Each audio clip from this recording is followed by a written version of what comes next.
Does your vag itch right before your period? Like all of a sudden, every month, you think that you have a yeast infection like the week before, and it's all scratchy and itchy, and you just can't solve it.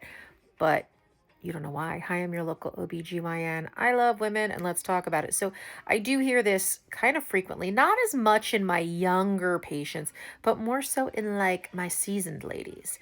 And they'll come in, they'll get a swab, there's nothing there, they go home, repeat, repeat, repeat.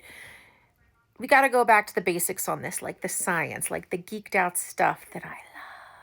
And essentially, what you need to know is that, like, our cycle is kind of split into two different phases, right?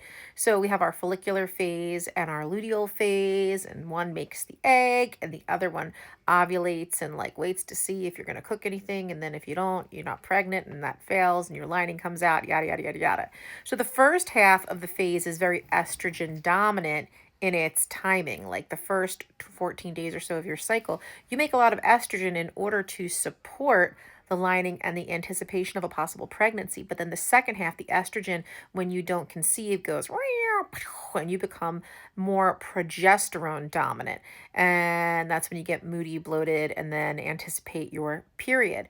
But when your estrogen goes down, I find that I have some patients that get itchy down there, almost like they have a lichen sclerosis or lichen simplex kind of mini run. So your vulva, which is covered in receptors, has a little less estrogen during those few days leading up to your cycle. And in my opinion, this is when people start to experience the itchies, just like they have vaginal atrophy down the road or lichen sclerosis, but in this like very cyclic, phasic rhythm.